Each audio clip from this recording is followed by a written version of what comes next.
Hi everybody, this video is going to be an update to my previous one, which was a take on the Watchdives WD7922 after having owned it for about 8 months. In the second half of that video, I filmed myself installing the new clasp, and I gave some feedback regarding the clasp after wearing it a few weeks. There is one detail, however, that I need to readdress, and I made a mistake. Getting the clasp wasn't the mistake. I've actually come to really appreciate it. The error I made was during the installation. A couple of sharp-eyed viewers caught what I did wrong and very courteously let me know in the comments. My impressions of the clasp were overall pretty favorable, except for one nag.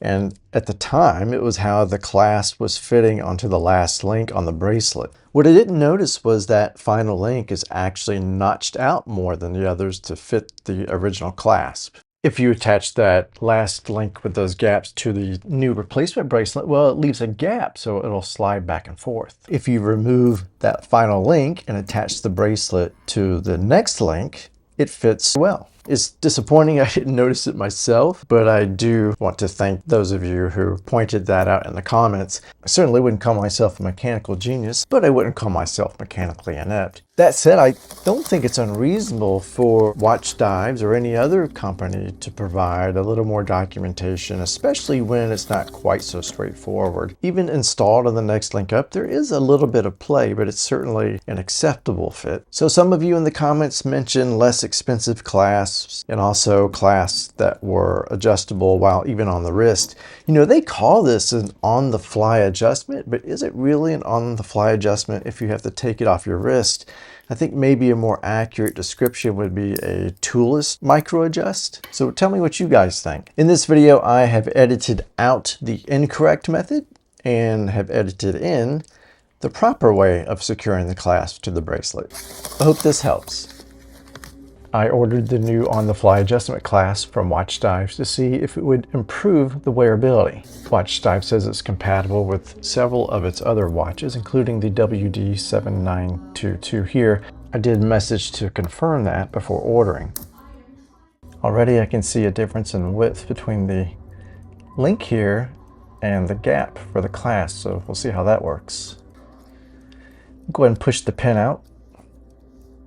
This is the tool that Watchdives supplies with the clasp. The clasps cost $30.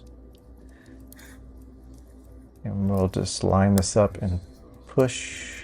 There we go. Now you might notice I'm pushing this pin in the opposite direction of the arrows here.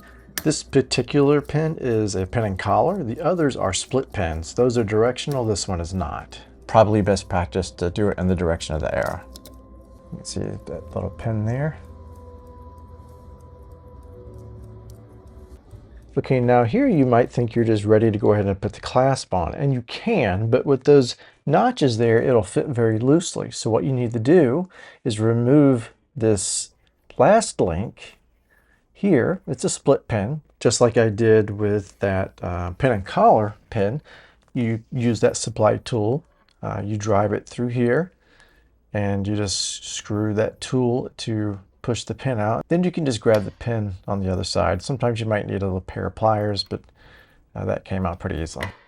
I'm actually going to push, slide this around here, put this end to end, and we'll compare that notched link to the unnotched one. And you can see just how much room there is. It doesn't look like much when you first glance, but you can see how much room there is for that to slide back and forth. So it should make a big difference.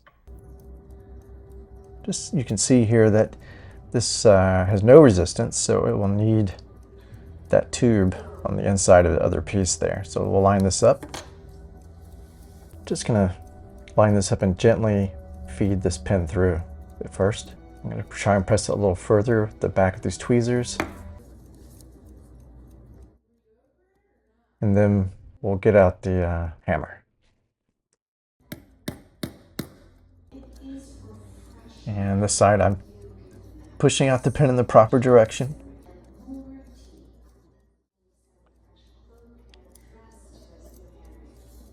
Pull this guy out. You know, before we put the pin in, let's just size this up and see how it compares. Yeah, that's a pretty tight tolerance on this side. All right, I'm going to put this little tube in here. Remember, that's what gives that pin some resistance. We'll get our pin started. I see that other piece is falling out, so we'll get him back in there. Helps to be ambidextrous sometimes. All right, we'll get this started. Make sure that tube is cleared there so it's not impeding fitment. I'll gently guide that pin through. I need to grab those tweezers to see if I can push that in a little more before we get to the hammer. That guy is not budging. And we're gonna have to go hammer time here.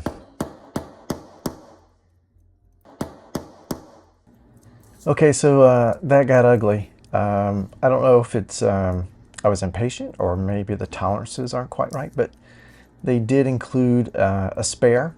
You're certainly not going to be able to push that pin back through with that tool. You're going to have to use a hammer to drive that pin through, which they do not supply. Maybe I was a little too aggressive with the hammer. Just remember, multiple light taps, just be patient. One of these little bracelet jigs is also helpful. They don't supply that. All in all, it's not that difficult. I think a first timer could achieve this.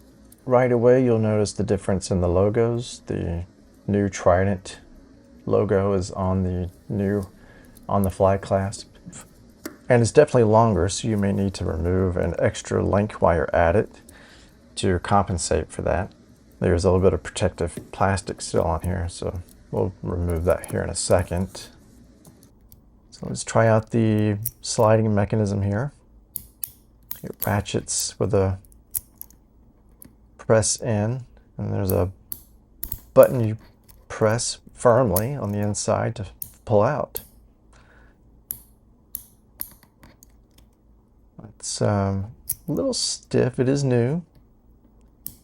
Also, probably takes a little while to get used to doing.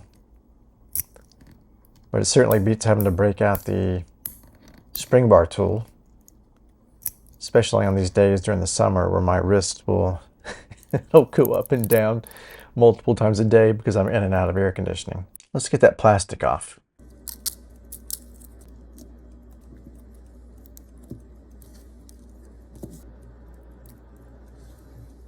I've put a thin layer of silicone grease on just one of the ridges, and it's really helped.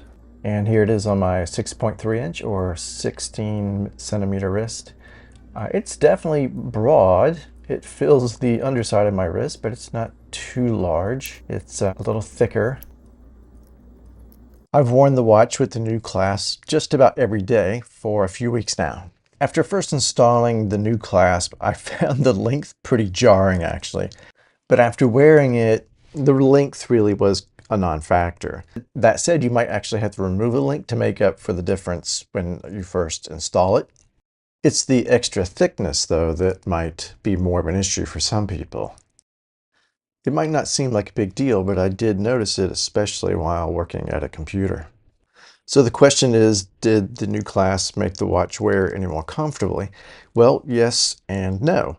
You might not find a magical sweet spot where you don't feel the need to adjust the watch, but the adjustment is easy enough to where I can find a pretty comfortable fit pretty quickly. And just to remind you, I did pay for this clasp. It wasn't provided. And was it worth my $30 or so? Being able to adjust the bracelet so easily has made me more likely to wear the watch. And while it might seem like a minor thing, I actually do prefer this new logo. I'm really interested in hearing about what clasps you think are better, especially something that is actually adjustable while still on the wrist. Maybe I can get one or two and do a comparison. That's all I have for this one. I hope it was helpful. If you have any questions or comments, please put those down below. And I hope to see you in the next one. Until then, take care.